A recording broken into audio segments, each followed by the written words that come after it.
Un saludo para todos. Hoy es día de video.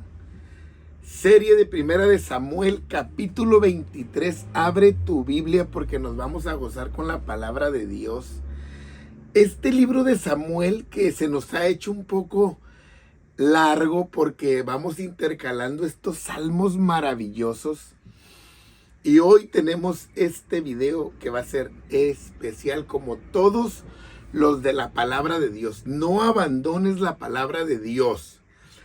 Estúdiala, léela. No seas un cristiano sin fundamentos. Dieron aviso a David diciendo: he aquí que los filisteos combaten a Keila y roban la cera. Los filisteos, eternos enemigos de Israel, no desaprovechaban la ocasión para atacarlos y aprovecharse de ellos. Estaban cerca de estos territorios, entonces tenían a la mano el aprovecharse de ellos, pero David también estaba cerca, entonces iba a ser útil para ayudar a sus hermanos. Algo quiero decir: el enemigo siempre que nos ataca es el mismo. El que era borracho lo ataca con el alcohol, el que era mujeriego, infiel con las mujeres, el que era drogadicto con la droga, el que era avaricioso con el dinero, etcétera, etcétera. El enemigo siempre está listo para atacarnos, debemos de estar alerta. Los filisteos se robaban el fruto del trabajo de los de Keila y los dejaban sin nada, no tenían quien los defendiera y Saúl estaba ocupado buscando vengarse de David.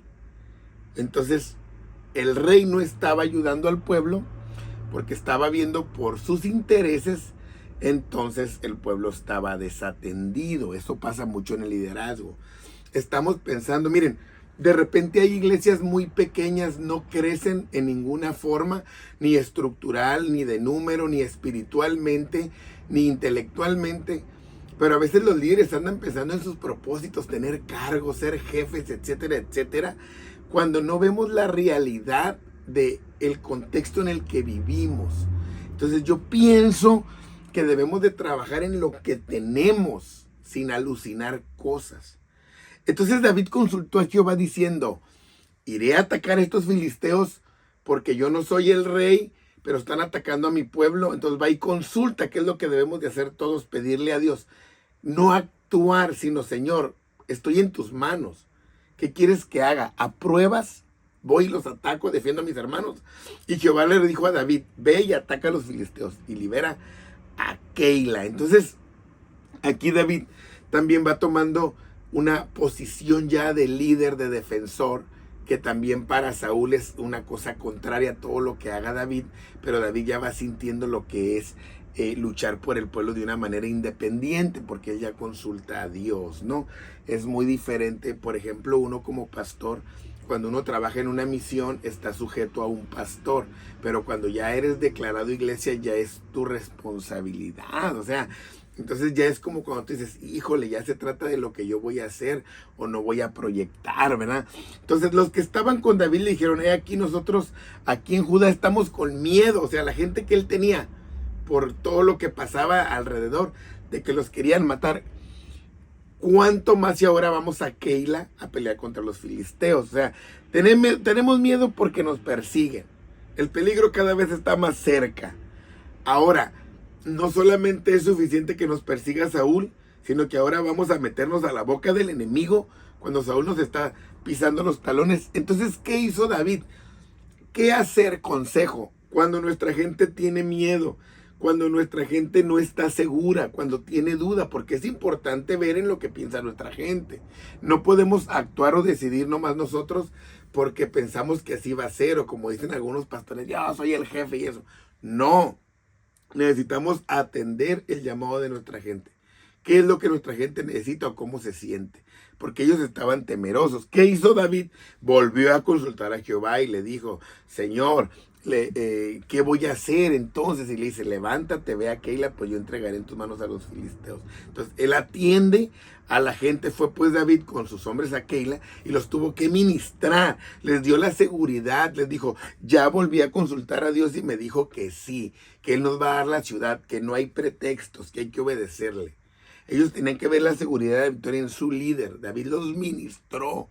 Y eso es lo que tenemos que hacer los pastores, no renegar a esa gente, los hermanos, no. Ministrar, sí se puede, Dios nos mandó, Dios nos envió, Dios lo va a hacer.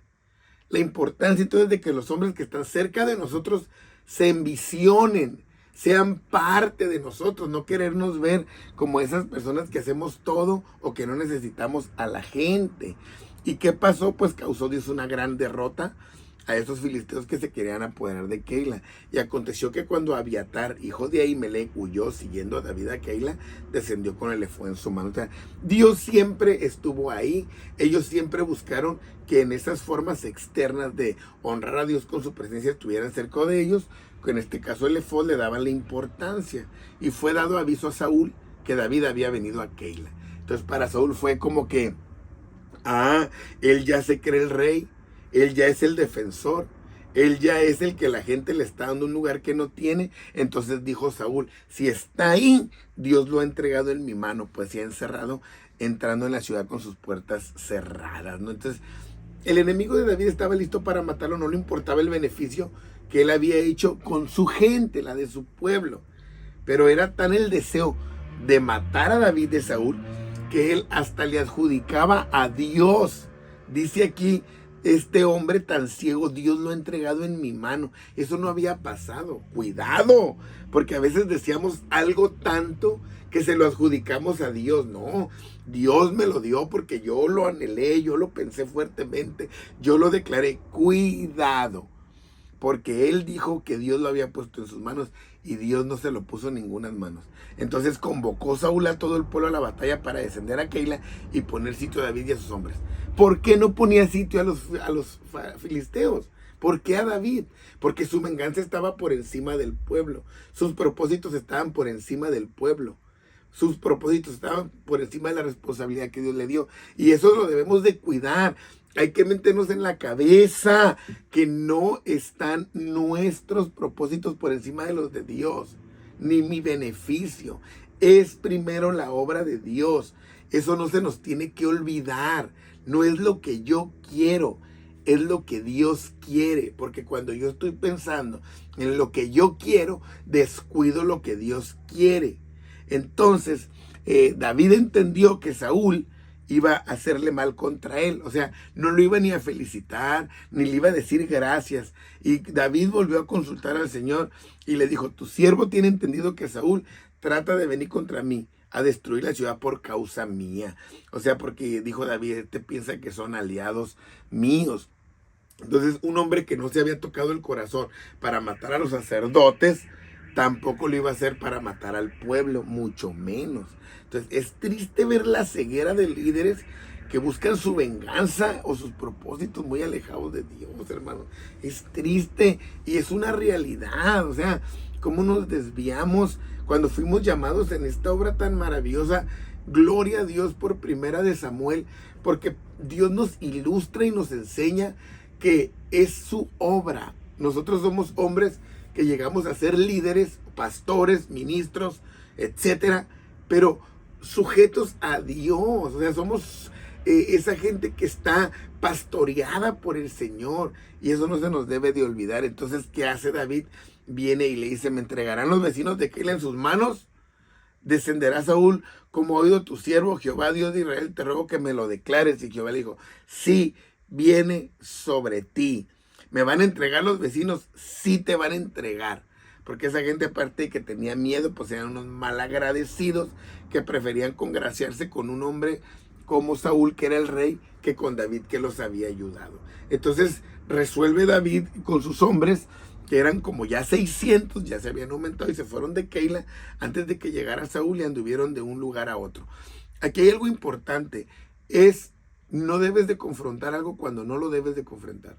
Aquí David lo podía confrontar, podía plantarse fuerte con sus 600 hombres para hacerle la guerra a Saúl, pero el Señor le dijo que no. Entonces, ¿él qué hizo? Actuó prudentemente y se fue. Podían decir que qué miedoso, qué collón, sí, pero él estaba consultando a Dios. Y cuando Dios nos dice qué hacer, hay que hacerlo independientemente de lo que diga la demás gente, ¿no? Y vino Saúl a la ciudad y le vino la noticia que David se había ido, entonces lo dejó de perseguir. Entonces David fue prudente en esto y David se quedó en el desierto, en los lugares fuertes, y habitaba en el monte, en el desierto, el que había sido ungido por rey, y Saúl lo buscaba todos los días, pero Dios no lo entregó en sus manos. Dios no permitió. Entonces David, que vivía pues para huir, poniendo su orgullo a un lado, porque que él podía hacer guerra, pero Dios le decía que no, y Saúl gastaba su tiempo buscándolo para matarlo, y descuidaba al pueblo, pero Dios estaba con David, y no dejó que le hiciera daño, ¿no? Viendo pues David que Saúl había salido en busca de su vida, se estuvo en Ores, en el desierto de Sif. Entonces se levantó Jonatán, hijo de Saúl, y vino David a Ores y fortaleció sus manos en Dios. Vemos esto como todo un reino, como todo un líder que comanda. Odiaban a David, pero el hijo de ese rey lo amaba, y vemos algo maravilloso de cómo no siempre será cómodo servir a Dios. David estaba viviendo a salto de mata, y en este tiempo Jonatán vino a fortalecer a David. No lo podía salvar, pero sí lo podía alentar, para que David supiera que él también tenía claro que Dios iba a confirmar su reino. Y vea lo que le dice Jonatán. A mí me impacta este hombre, este Jonatán, que es un hombre que entiende que la obra de Dios es primero. Y vea lo que dice: no temas, pues no te hallará la mano de Saúl mi padre. O sea, está diciendo, Dios está contigo, y era para que ya te hubiera hallado. Es sobrenatural que sigas vivo, y tu reino y tú reinarás sobre Israel. ¿Quién se lo está diciendo? Alguien que era el candidato natural a ser el rey, que era Jonatán, hijo de Saúl. Él está cediendo. Él está diciendo, yo no puedo ir en contra de que Dios te respalda y que tú eres el ideal. Aunque yo naturalmente y mi padre quieran y todos piensan, no tengo ningún problema en hacerme a un lado. Qué bueno sería que pensáramos así todos, y yo seré segundo después de ti. Verso 17 del capítulo 23 de 1 Samuel, subráyalo. Yo seré segundo después de ti. Un hombre que entiende que la obra de Dios es más importante que él. Eso deberíamos de hacer. Tener ese poder y esa capacidad de decir, no tengo problemas. Si Dios quiere que yo sea el segundo, sea el tercero, sea el cuarto, quinto, no tengo problema. El problema es cuando ya los propósitos personales son primero que los de Dios. Y aún Saúl, mi padre, así lo sabe.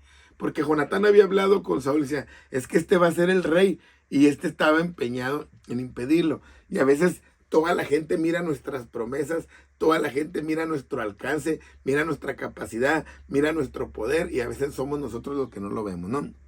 Y ambos hicieron pacto delante de Jehová, y David se quedó en Ores y Jonatán se volvió a su casa. Un pacto de amistad, porque los unía el amor al pueblo. Después subieron los de Sif para decirle a Saúl en Gaba, ¿no está David escondido en nuestras tierras, en las peñas de Ores, en el collado de Aquila, que está al sur del desierto? Por tanto, rey, desciende pronto ahora conforme a tu deseo, y nosotros lo entregaremos en las manos del rey. O sea, la traición perseguía a David por todos lados. Ahora los de Sif estaban dispuestos a entregarlo para congraciarse con el rey. No tenía descanso. Y Saúl volvió a malinterpretar. Dijo, benditos sean vosotros de Jehová, que habéis tenido compasión de mí. Y pues ahora aseguraos más, conoced y ved el lugar de su escondite, y quien lo haya visto allí, porque se me ha dicho que él es astuto en gran manera. Entonces, cuando la ceguera espiritual está en nosotros, le vamos a dar un tinte de Dios, se lo vamos a adjudicar a Dios, pero son aberraciones que nosotros cometemos a cada rato. No era de Dios, Dios así quiso, y ni consultamos a Dios. Entonces, ¿por qué les dice bendito de Dios Saúl? Porque son barberos con él. Y a veces decimos, no, Dios te usó, pero es gente barbera. No, Dios está contigo, Dios te respaldó, pero es gente barbera. Entonces, y de todas maneras, Saúl tenía sus precauciones con David, porque le reconocía como un hombre astuto. Entonces, ¿Dios tiene cosas maravillosas e impresionantes para nosotros? Sí.